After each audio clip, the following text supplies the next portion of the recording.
Okay, Angel.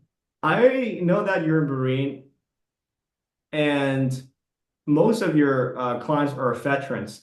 Now, my question for you specifically is, what made you want to help veterans with PTSD? Tell us. I would love to hear. Well, I mean, as you said, I'm a Marine, right? And so military veterans have many of them have gone through traumatic situations, and that often contributes to post-traumatic stress disorder. And so if I'm going to be working with military veterans, I wanted to be really good at understanding PTSD.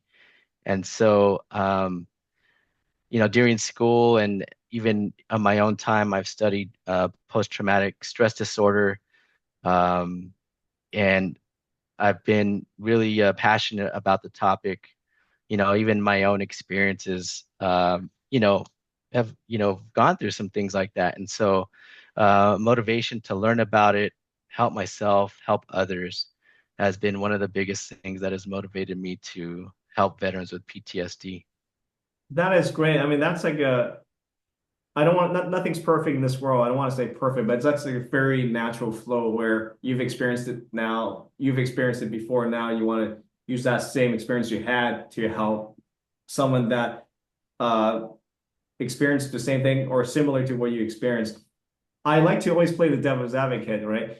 Um, what's the difficulty in that? I mean, there's so many different, maybe a loaded question, but like maybe perhaps like does it trigger your own trauma, or maybe you can over empathize with your client because you've experienced something similar, yeah, or maybe some other challenges that's why you having that, traumatic experience yourself. You know, I think that could be a potential challenge, Yeah. but I think that's where that, sense of self, good sense of self, self-awareness Mhm. Yeah. of one's own feelings and, possible countertransference and Yeah. really acknowledging it. And when you're able to acknowledge it, you're able to really examine it and take a look at it. And so that's what I try to do if I do come across any challenges like that with my veteran clients.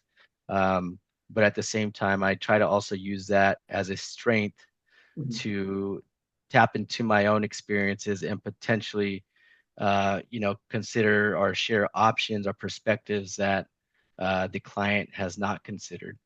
And so Yeah. rather than it being a challenge, I like to make it into a strength. That's great. I like how you turn that around. That's great.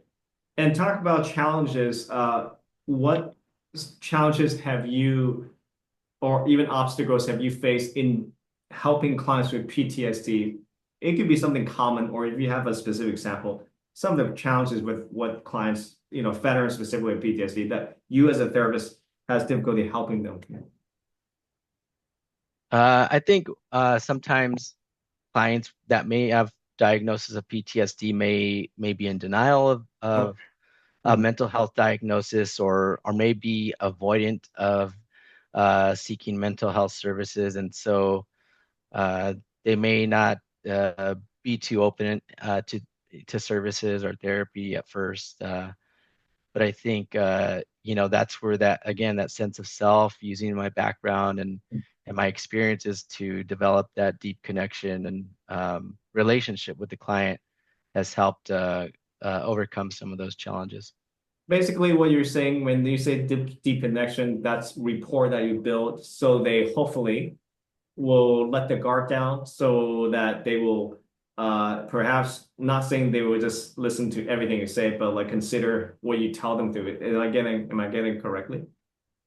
Yeah, that's accurate, I could say. Yeah. Yeah. Sounds good. Thank you.